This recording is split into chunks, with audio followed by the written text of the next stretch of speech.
Good day, this is Dimitri Lascaris coming to you from Montreal, Canada on December 7th, 2025 for a reason to resist. Russian President Vladimir Putin just completed a state visit to India. Upon his arrival there, he was greeted with high honors by the Indian head of state. And here's some of what he was treated to as a visiting dignitary.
Now, President Putin was accompanied by a large and influential delegation of Russian officials.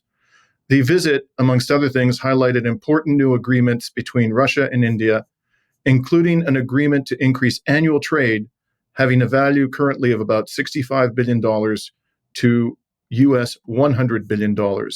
Now here to discuss all of this with us is our frequent guest, John Helmer. John is the longest serving foreign correspondent in Russia and the only Western journalist to direct his own bureau, independent of national or commercial ties, born and educated in Australia, then at Harvard University. John has also been a professor of political science, sociology, and journalism, and an advisor to governments. He has also published numerous books on military and political topics, his latest being Long Live Novichok, the British Poison, which Fooled the World. Thank you very much for joining us again, John. Thank you for having me, Dimitri. Good to be back. John, before we begin, I just want to remind our audience, if they find this video to be informative, please like and share it. And if you're not already a subscriber to Reason to Resist, we encourage you to become one. You'll help us by doing so to expand our audience for our unapologetic brand of anti-imperialist journalism. So, John, let's get into it. Before we begin, I'd like to ask you about the manner in which President Putin was greeted. And we just saw just a small piece of that. President Modi and his government seemed to go to considerable lengths to honor the Russian president. What did you make of this elaborate ceremony? There are two ways of important ways of understanding it, and it's regrettable that the Yanko-centric podcast audience and the alt media podcasters view things only from a U.S. Trump administration perspective, whether they're for or against the Trump administration. So they don't understand or refuse to understand or are incapable of understanding the Indian way and the Russian way and the way in which they combine. So let me fill it in for you. In the first place, the Indian display is of Indian power, Indian sovereignty, India as a rising potential superpower in the world. So they're celebrating the arrival of India in what is known in India as the RIC, Russia, India, China, the troika that represents multipolarity, defense of sovereign interests against the attacks, both economic and military, from the Trump administration. So that's the first thing. The Indians are celebrating their culture and their strength. And that's why at the beginning, at the airport, Prime Minister Modi came to the airport. It's not usual protocol for a visiting head of state to be greeted at the aircraft, at the tarmac, by his counterpart, in this case, the Prime Minister, head of government, not head of Indian state. And what then followed was a display of Indian culture, a group of young women dancing, and then Modi took President Putin in his car to the Prime Minister's residence in central Delhi for a private dinner, a one-on-one conversation. That took about 2.5 hours. From the Russian point of view, the ceremony indicated the strategic alliance, strategic partnership between Russia and India. And this was highlighted in the speeches. It was highlighted in the joint statement, the official communique, in which Russia joins India in the defense of India against what is described in the joint statement as terrorism, but which was the war that Pakistan launched through proxies in Kashmir back in April, May. Now, so each side is celebrating their solidarity as independent and of the United States attacks. That's the key commonality here. But they're celebrating it from significantly different points of national interest. And it's very important in understanding the Indian celebration of its national interest and defense, and the Russian side also, to understand how they differ and how they will plan to go forward, especially in relationship to the United States, which is now taking the side of Pakistan in threatening India from the West. Mm-hmm. So this agreement between Russia and India to increase trade massively comes only a few months after the Trump regime sought to, I'm sorry, I can't bring myself to call it administration anymore. The Trump regime sought to impose secondary sanctions on India and China for purchasing Russian oil. And while in India, President Putin said that Russia stands ready to maintain, as he called it, the uninterrupted flow of oil to India. Yes. One might view this pageantry, shall we say, as India and Russia giving to Trump the diplomatic middle finger. And the Indian media seems to be interpreting the agreement in that way, or at least some segments of it. And before our discussion today, you shared with me a satirical cartoon just published by India Today, and I thought we'd share part of this entertaining video with our audience. So sorry.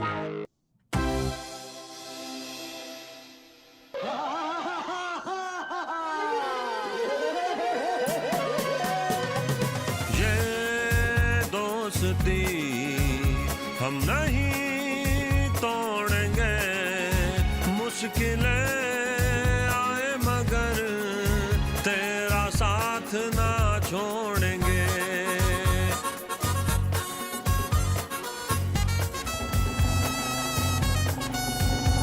अरे तेरा हाथ मेरा हाथ, मेरा हाथ तेरा हाथ, कभी भी आजमाना. टेनिट कोई लगाए S400. Now, I just want to show people, at the very end there, this is just part of this rather humorous skit. You'll see that in the background, they've put an S-400 air defense system. Yes. In any case, John, what do you make of all of this? Do you think that at least part of the motivation for this meeting, the way in which it unfolded, was to send an unequivocal message to the Trump regime, albeit by diplomatic means, that neither Russia nor China will have the terms of their relationship dictated to them by Washington? I think that's a good summary. The Hindi words of this popular song that's been adapted to the cartoon indicate that we will keep our friendship. Difficulties lie ahead, but we will remain loyal to one another. We will not be intimidated. These are the Hindi words from a popular musical film, and the cartoon version has gone viral in both India and in Russia. As you rightly pointed out, Dimitri, the cartoon's symbolism does two things. One is it points out one of the two major weapons that Russia has provided India, which is part of a very much longer generation-old military-industrial relationship between the two countries. The S-400 is a major Indian air defense weapon. The major offensive weapon, which is also a Russian-Indian collaboration, is the BrahMos missile. Both of them were operational during Operation Sindoor, the Indian response to Pakistan's attack back in April. So the military-industrial combination is an important one. It's not the only one. It's a key to Indian self-confidence. It can defend itself from the West, from Pakistan, against which it's fought several wars, and against the Northeast, or the North, from China, where there have been clashes over many years. And also from US and allied efforts in the south of India, in the Indian Ocean, to threaten India's trade and an ability to defend its waterways. So it's an expression of Indian self-confidence. That's the important thing, in which Russia's invited to be its partner, and which President Putin has accepted with alacrity. President Putin was unusually relaxed and enjoyed himself. This was visible in the body language, in the way he expressed himself, and in the types of ceremonies, including the 2.5-hour one-on-one conversation he had with Prime Minister Modi. At the same time, neither side wishes, and this is important to underline too, to insult Trump himself. The point is, from an Indian point of view, Trump, his officials, Navarro, Lutnick, and others, have been insulting India directly, both in terms of the sanction against India buying Russian oil, in terms of the curbing of the visas that Indians have long enjoyed for access to the US employment market, for the US educational market, and so on. And the way in which Trump and his officials have completely misrepresented, that's to say, lied about their role in ending the Pakistan-India war back in May. So the Indian reaction shows a level of self-confidence. On the other hand, pardon me, India has very significant trade relations with the United States. It's long into a trade negotiation between the two countries, and it needs to do two things. One, it needs to deter the US from further threats against India on the trade and economic front, and it needs to secure diversified trade and investment from alternative sources. So there's, on the one hand, no readiness on the part of Prime Minister Modi to become anti-American. In fact, Modi made the point. We are not neutral, Modi said in one of his speeches. We are for peace. We are for economic prosperity, ours and yours, but not yours at our expense. That's the message. That's what's not neutral. It's sovereign independent. Sounds common sense, doesn't it? But not facing the level of attack, economic warfare, tariff warfare, visa warfare, military warfare that the Trump administration represents. So the message is underlined by the Russian side, which wants to demonstrate the solidarity of its allies in conducting the end of war settlement negotiations with Ukraine. We can come back to that and the terms and the Trump position on the terms for ending the war in a minute. The Russian side, however, and I'm not wishing to rain on this parade, is falling short. To set a trade goal of $100 billion by the year 2030 also requires a significant rebalancing of the trade. Because on the one hand, you have massive $65 billion worth of Russian exports to India in 2024. I'm using the Indian numbers for the time being, but they're basically correct. $65 billion worth of Russian trade into India 2024, matched by just slightly less than $4 billion worth of Indian exports to Russia. Now, I'm sorry, if I could just intervene there for a second. I did want to ask you precisely about this question.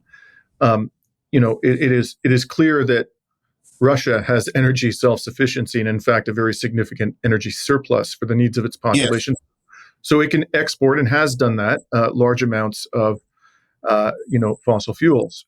And India, one of its prime customers, and it's not immediately apparent to me what India can offer to the Russian economy that Russia doesn't already have. I believe that at this during this visit, President Putin talked about an intention to increase agricultural exports from India, but Russia also has a very large agricultural sector, and I'm curious in your thoughts about that particularly. Do you think that this is a potential area where some rebalancing may be achieved, or do you think this is going to be very problematic in the future? Given the composition and the needs of the respective economies, it's going to be very difficult for there to be balanced trade between the two. Two parts of my answer, Dimitri. In the first place, I'm looking down at my notes so that I get the data right. Of the $5 billion in Indian exports to Russia, machinery, nuclear reactors, and boilers amounted to 25%. Electrical and electronic equipment exports were much less at $424 billion. And then thereafter, pharmaceutical products, and thereafter organic chemicals. Those are the four main Indian exports. Now, to rebalance from the difference between 65 and 4 and get up to 100 billion would require a very substantial multiplication of Indian exports. As it is, the Indian exports to Russia have been multiplying by considerable magnitude from what they were. The scope for increasing exports from India are particularly obvious in electronics and in pharmaceuticals. And there is in the joint statement the undertaking that Russia will create a new channel, a new investment in Russia to take Indian pharmaceutical base materials and turn them into pharmaceutical products. The same process by which India can export perfume raw materials and turn them into perfume products, both of which have been covered by European sanctions and US sanctions to prevent European and US trade with Russia in those products. But you're right, and the Indian side doesn't shrink from admitting that the balancing the trade is only part of the problem. The second part of the problem is improving the ruble-rupee payment systems, not only to facilitate Russian receipts, but to increase Russian investment in India. And let me come to the investment issue in a minute. The sanctions the US and Europeans have imposed on Russia in cutting off payment schemes like SWIFT and sanctioning banks have made it extremely difficult for Russia's trade with the rest of the world. We all know that. To solve or work around that problem is a matter of great commercial sensitivity and secrecy. So there's the commitments in the joint statement between the Indian side and the Russian side to create new banking systems, new payment systems, is essentially the effort to enable the two countries to invest in each other, trade with each other, without running into the US sanctions war and the economic warfare penalties the US and Europe is imposing. So it will be easier to balance trade if trade can be paid for more easily, and that's to be done by the kinds of new mechanisms for trade. Now, the small things that were demonstrated, the presence, for example, of Central Bank of Russia Governor Nabiullina in the delegation, the presence of German Gref, the chief executive of Russia's leading bank, Sberbank, and the activity and involvement of Andrei Kostin, the head of VTB, Russia's leading investment bank, all indicate that Russian banks, at least the state banks, are increasingly motivated and directed by Kremlin to facilitate the new payment schemes and to do so in a way that profits both India and Russia directly, cutting out the middlemen who finance these transactions, many of them through Dubai, and protect them from US attack. Mm-hmm. But these are, from the Indian sources, small steps. When the Indian sources with whom I were in contact in a week in Delhi a couple of weeks back, and with whom I'm still in contact since the visit, they say that the trade balancing is a small step. The payments schemes are a small step. The establishment of Russian banks in Canada, in India, is a small step. Baby steps have to be replaced by giant steps. And that's where the investment issue comes. And that's where there's a serious problem. And the serious problem can be expressed as a question. Can President Putin, with all the goodwill he showed in India towards Modi and the Indian government, command Russian capital, direct Russian capital, to invest in India in the future? Now, that's a big question mark. And let me explain by looking down at my numbers what the nature of the problem is. According to the Indian figures I'm looking at, Russian investment in India is tiny. It's less than $2 billion worth between 2000 and 2025. In that period, the dominant foreign investor in India was the United States, $70 billion worth of investment, followed by the Dutch, followed by the Japanese, followed by the UK.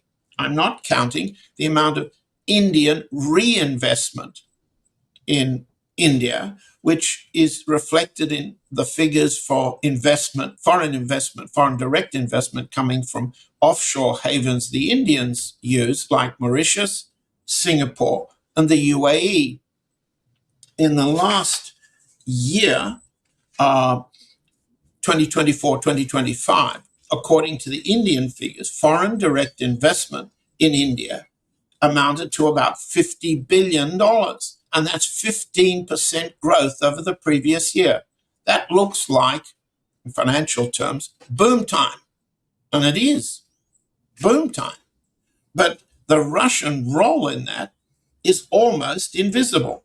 Indian reinvestment in India through the offshore havens came to more than half of that boom reinvestment. 52%, I'm looking down at my numbers. US came to 10%. The UK came to 5%. But Russian investments, tiny. Now, the issue then is, to what extent will the Russian oligarchs, one or two of whom have already invested, for example, Vladimir Lysin's NLMK steel combine has invested in special steel making in India. And there are some other steel mill investments by Russian oligarchs. But basically, there's the old problem we've talked about. Russian oligarchs prefer the West. Russian oligarchs didn't want the war. Russian oligarchs are bitterly opposed to the sanctions against them. They, in turn, trying to influence, principally through Kirill Dmitriev, the terms of settlement agreed with the Trump administration and its negotiators, Dmitriev's counterparts, Stephen Witkoff and Jared Kushner most recently arrived. They are the money men on the Russian side.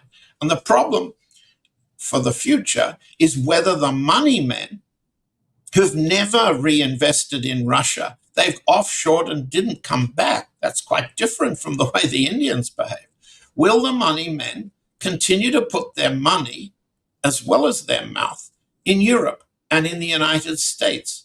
Or will they pivot to the East as the politicians and the military staffs and the military industrial complex want? So John, just on that point, if you look at growth rates in the West yes. over the past 20, 30 years, they're pathetic relative to the growth rates in China and India. So why would these oligarchs be so enamored of the idea of focusing their investment in the pathetically weak and declining Western economies?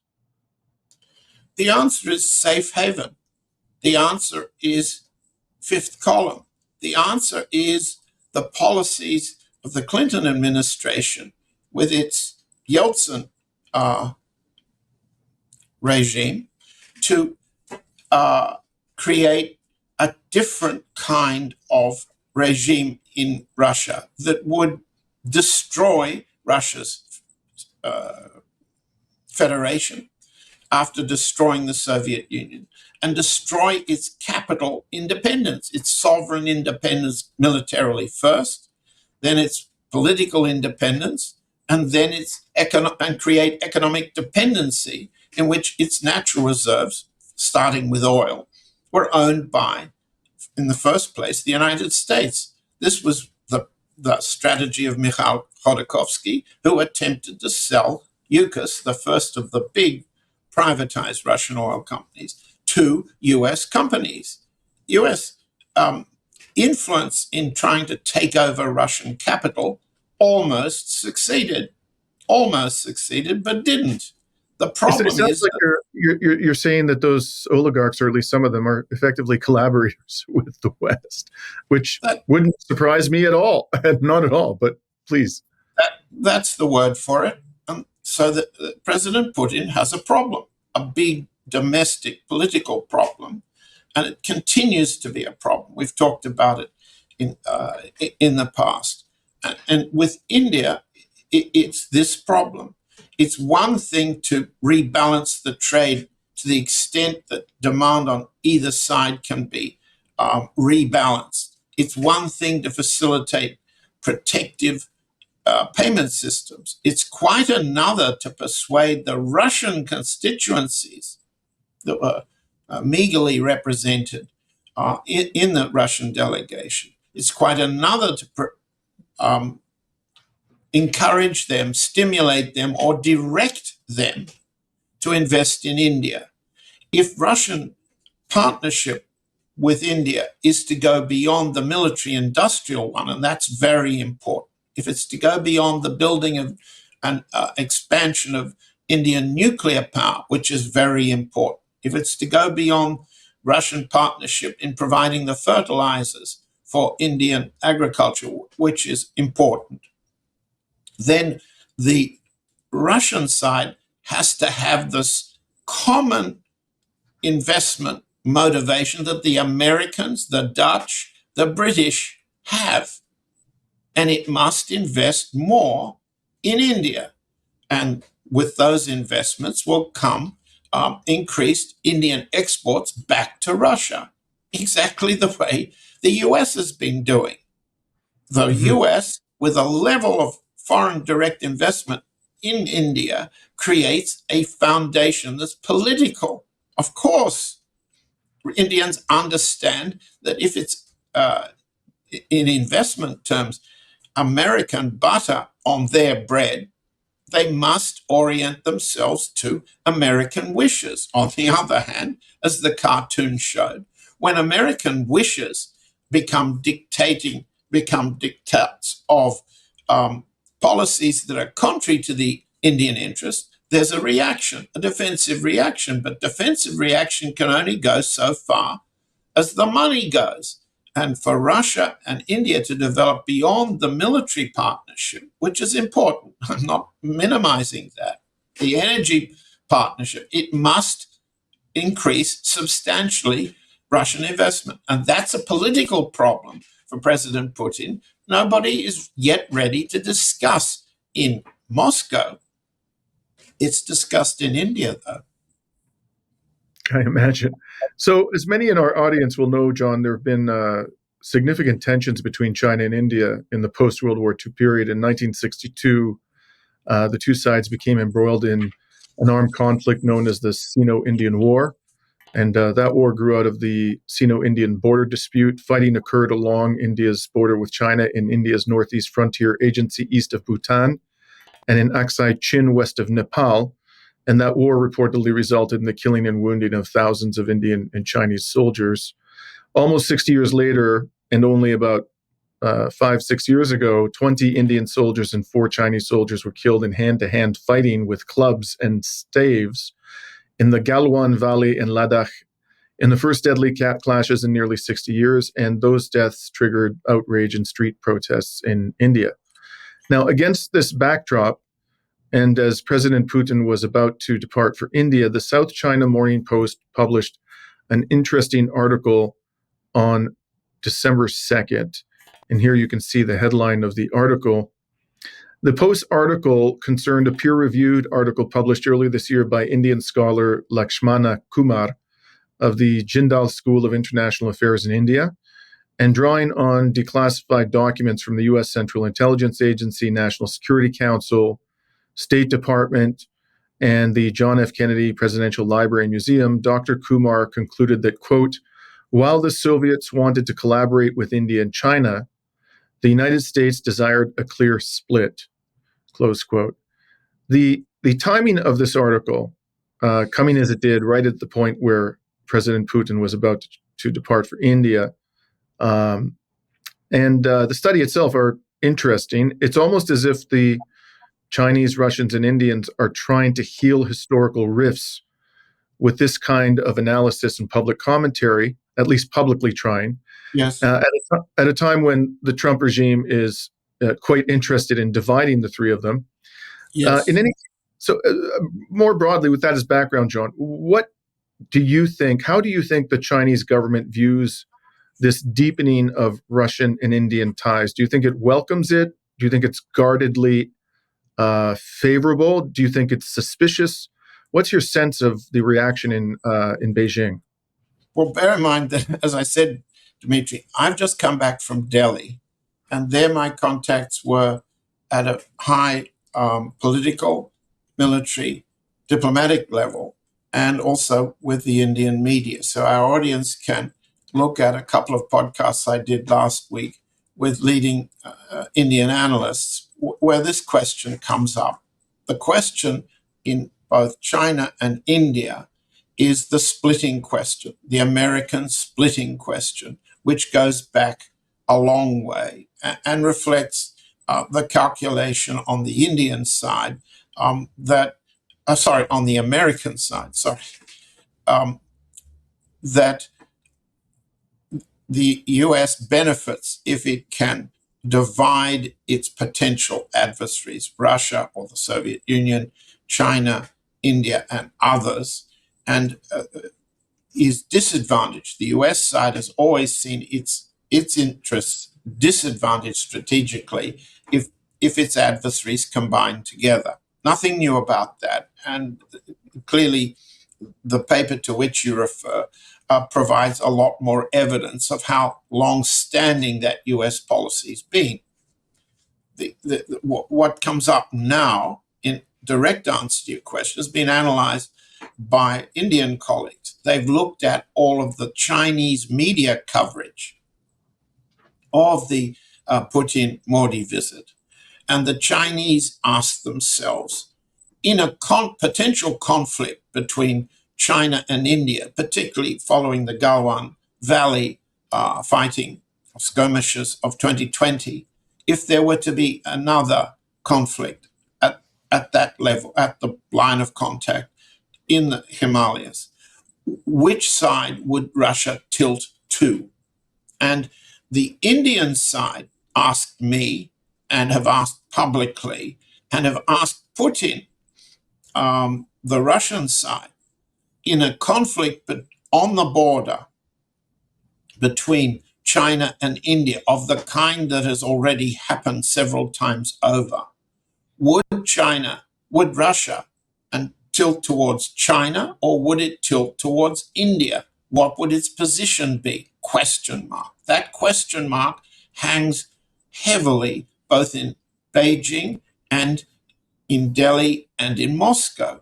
And the Russian side will come to its answer in a minute. But to answer directly, what the Chinese have expressed concern about is the negotiations underway, pardon me, for the sale of Sukhoi 57s, the new Russian attack aircraft, with technology transfer and armaments on the one hand, and the upgrading of Indian air defenses to S-500 for anti-aircraft, anti-missile defense. The Chinese side says, and they say it in commentaries, it hasn't said officially, the Chinese side says, is this a Russian tilt towards India that combines to directly threaten China?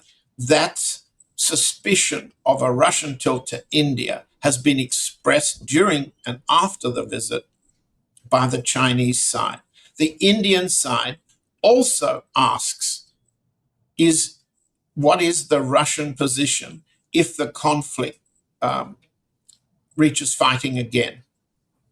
The Russians' history on this is to strike a kind of balance between the two sides. And I'm looking to my paper to read you exactly what the Russians said and didn't say in the last clash, the Galwan Valley clash of 2020, which you referred to.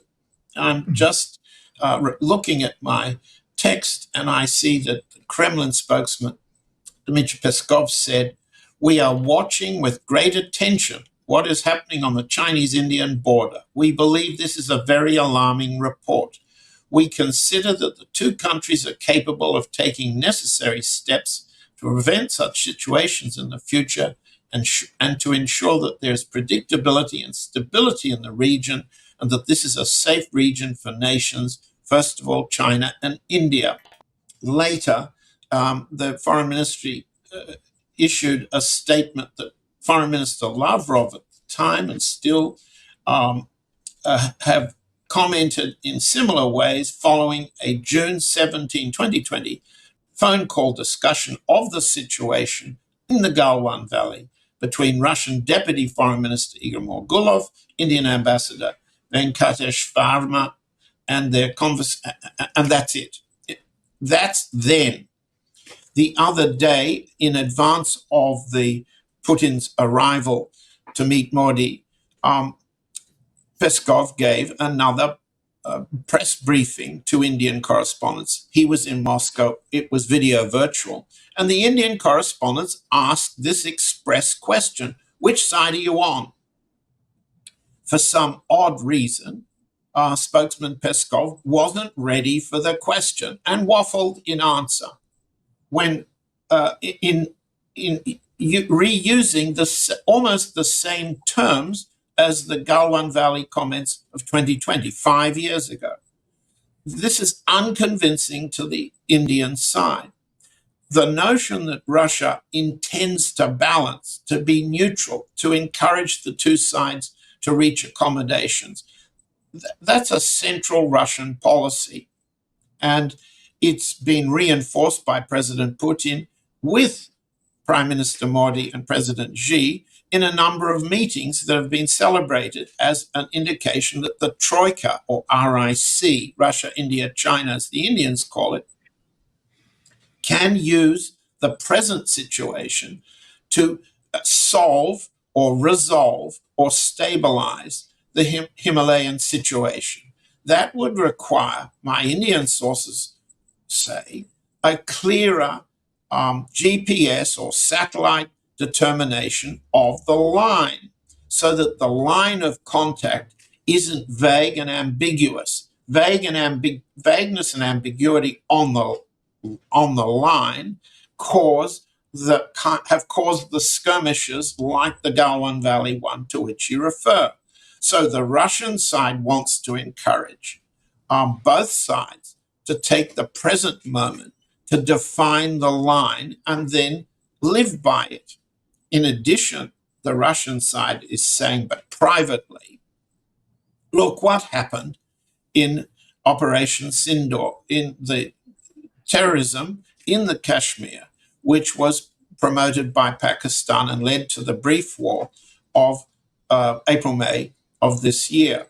As the Pakistan military, which rules that country, which has ruled that country to the considerable victimization of the Pakistani people for almost the entire history of Pakistan, as the Pakistan military have reoriented to the United States, the United States have reoriented to Pakistan, again for the splitting strategy you just mentioned.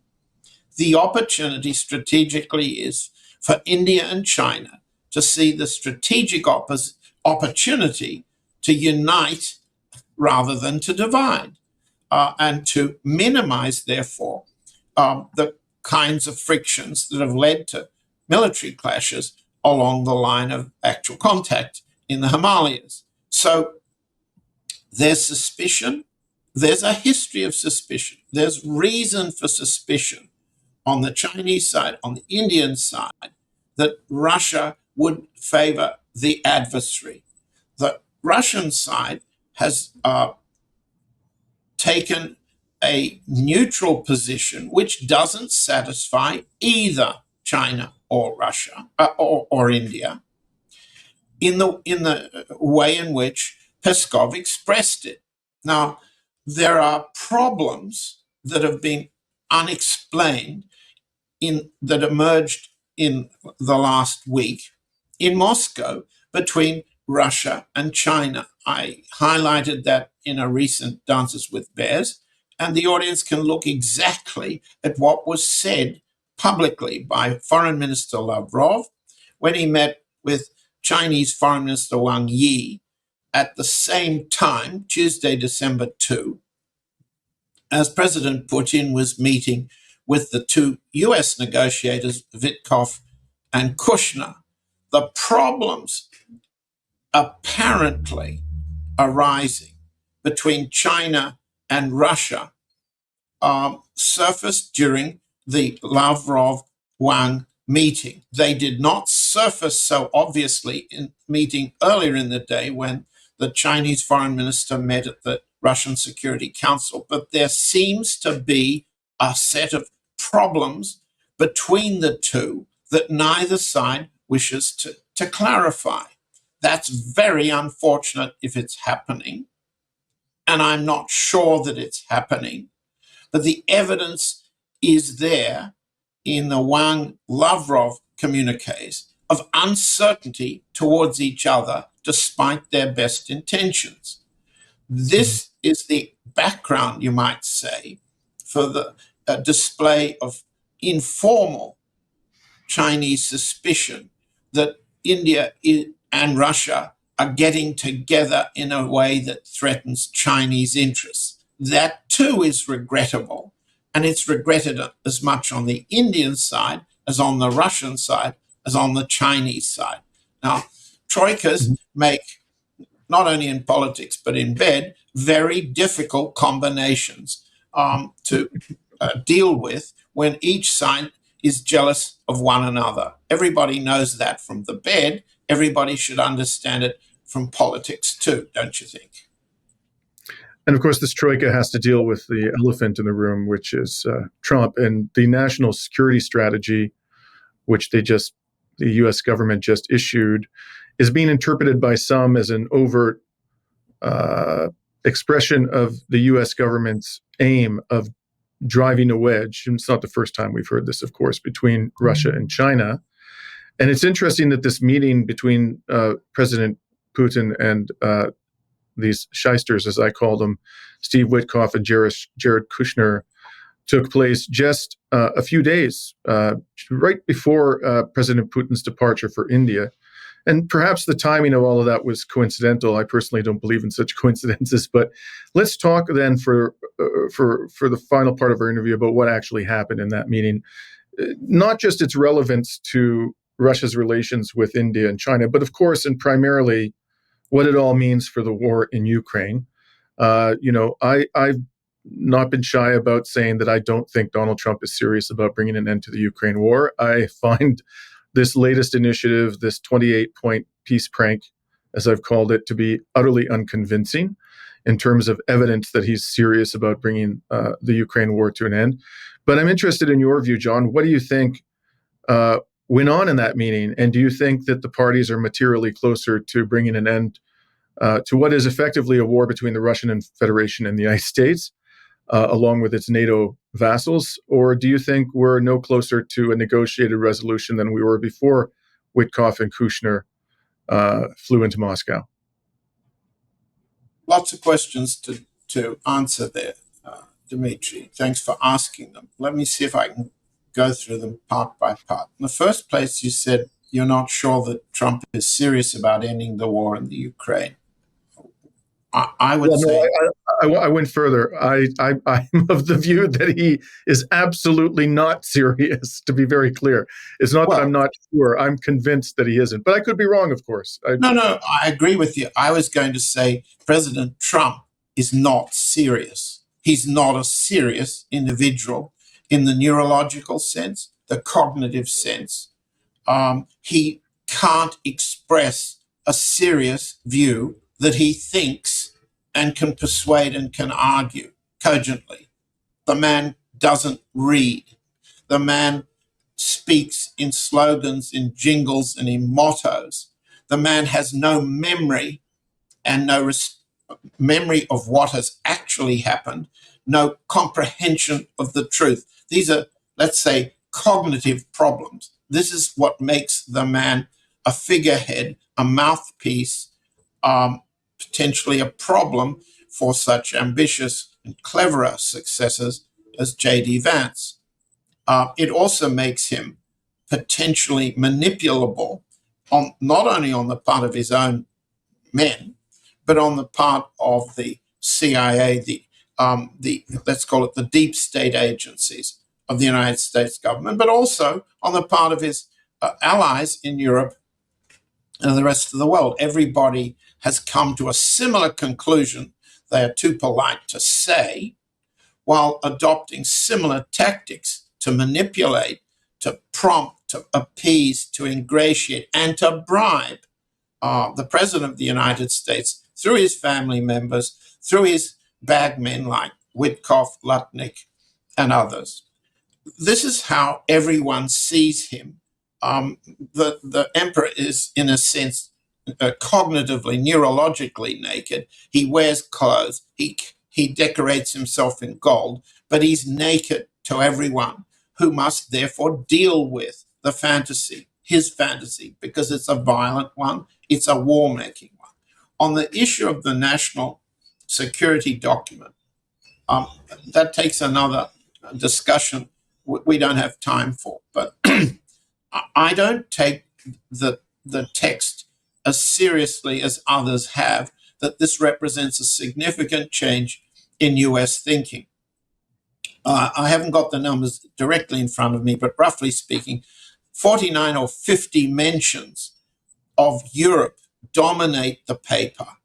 The relationship with Europe is still central to US strategy. As we've discussed before, US war-making strategy is to strengthen Europe to the financial profit of the United States and the Trump family in particular, and sequence US concentration of war-making power against China.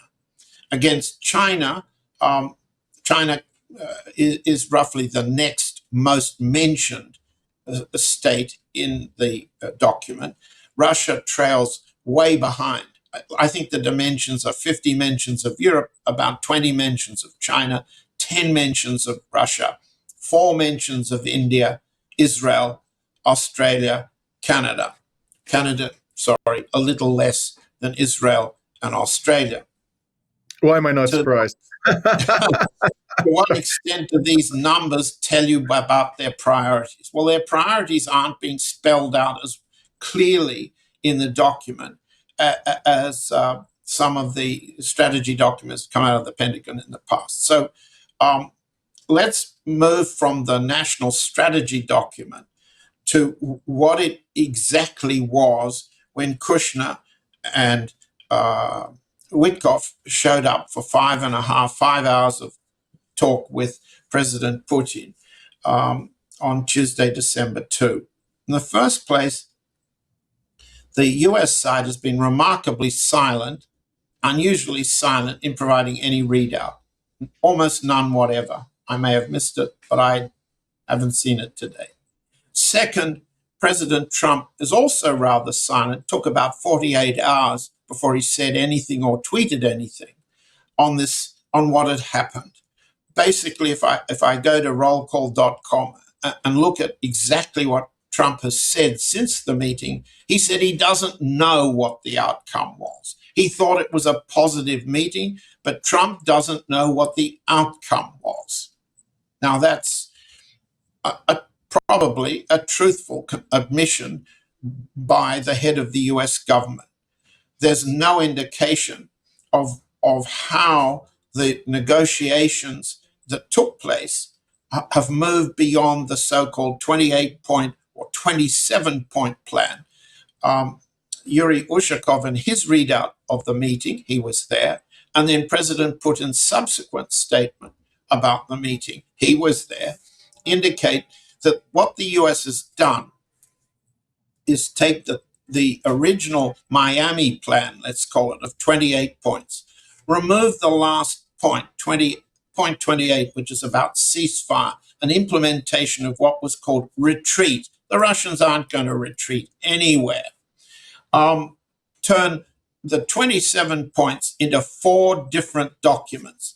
Putin expressly indicated that there were 4 different papers, and he told 2 Indian journalists who interviewed him before he left for Delhi, there were 4. It was exhausting. It even tired him, he said, as they went through the 4. What are the 4? There's the military issues of ceasefire, withdrawal, demilitarized zones, and this fundamental issue of reducing Ukraine's ability or capacity to act as a platform to attack Russia in the future. That's the future of war against Russia. The US will continue to fight with the Europeans on that battlefield or on others. The military paper. You can't get Witkoff and Kushner to discuss military terms with the Russians. That requires US and Russian military experts to discuss demilitarization. But that's a lower priority from the Witkoff-Kushner point of view. I might parenthetically add, it's not clear that Kushner opened his mouth. He certainly doesn't open his mouth in any of the photographs of him as he walked around Moscow before the meeting or in the Kremlin. It's unclear why he's there, except that he represents Trump family interests and money. That's what he represents. The money paper, one of the four, is investment in U.S. investment in Russia, offered as a lure to reduce the sanctions warfare against Russian oligarchs, Russian banking, and so forth and so on. It's unclear that they've come to any agreement on those points because the Miami plan simply said sanctions will be reduced on a case-by-case basis. That's an invitation for bribery, and that's why Kushner's got his hand out in the Kremlin. It's bribery. The other papers related to the denazification objective on the Russian side, and that turns into the future of Zelensky. That turns into the anti-corruption campaign, putting pressure on Zelensky to change his administration or die. We don't have time to go through the Ukrainian Kiev politics, except to say the US is pressing on Zelensky to come to some form of military and political concession that would be wrapped up in end of mobilization, end of martial law, new elections, new regime. There's a paper combining the points there. Then there's a final issue that's a very large bone in the Russian throat at the moment. That's points 13 and 14 of the originally leaked Miami plan, in which the Russian side gives up its $300 billion worth of sovereign reserves stashed mostly in Europe, and allowing the US to take and apply $100 billion in the Ukraine, a kind of reparations a donation from Russia from stolen money, and $200 billion to be put into a US Russian development fund represented and directed, no doubt, by Witkoff's sons and Jared Kushner and Trump's sons. That's the sort of privatization of Russian reserves, which is extraordinary. It's a no-go from the Russian point of view, from the presidential point of view, even if it's somewhat endorsed from the Russian oligarch point of view, and that was represented at the table by the presence of Kirill Dmitriev. Roll them all together, and what we've seen, what President Putin has subsequently said in India, what he discussed in private with Prime Minister Modi, is there was no agreement. And unusually, this is the evidence for it. People who want to doubt us, criticize us for exaggerating, and there's too much exaggeration in the Yanko-centric podcast world. The evidence is in what Yuri Ushakov's readout looks like. Ushakov is a very careful, cautious spokesman for the head of state, and he almost never criticizes the United States. This time he did. He made it clear there was no agreement on a number of key issues. There was agreement to continue negotiating. That's important. No agreement. What President Putin told the Indians in Delhi was he's sticking to his fundamental security objectives. We can repeat them for anyone who's missed out on them in your podcast for the last 2 years. But the point is different. The point is that the US side met a very clear set of Russian objections, and President Trump's response after 48 hours of delay is no tweet. That's very odd.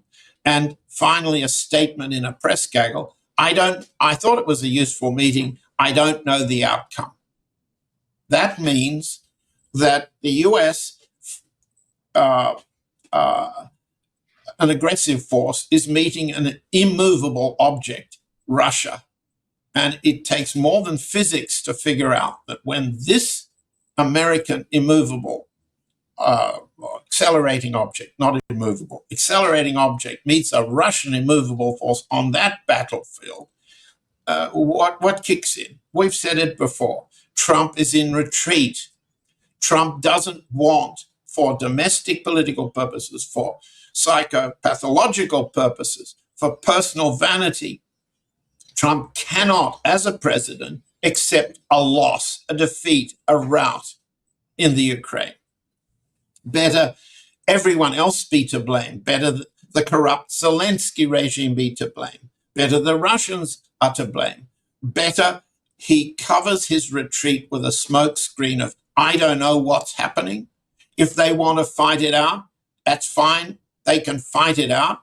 If the Europeans want to continue the war, that's fine. I will pay them. I will not pay them. I will not pay the Ukraine. They will pay me. These are Trump lines. We're all familiar with them, but they are a smokescreen for retreat, of avoiding losing this war. That's currently where it seems to me we're at. Well, I'm going to go out on a limb here and predict that the next Steve Witkoff peace prank is going to get rolled out by a leak to Axios from unnamed sources sometime in January, February. We'll see. In any case, John, it's always, I know you had to go at the turn of the hour, and we're already beyond that. So I would love to continue our conversation, but you've been very generous with your time, and I look forward to our next conversation. Thank you, Dimitri. Yes, let's look forward. I'm not sure to what we'll look forward, but perhaps that prediction of yours will come quicker in January than February. But let's come back to one another. And thank you for having me this time round. And let's make a point of having another conversation before the end of the year. I'm sure we'll have lots to talk about before 2026 arrives. Indeed. Thank you very much, John. Thank you, Dimitri. And we're signing off on December 7th from Montreal, Canada.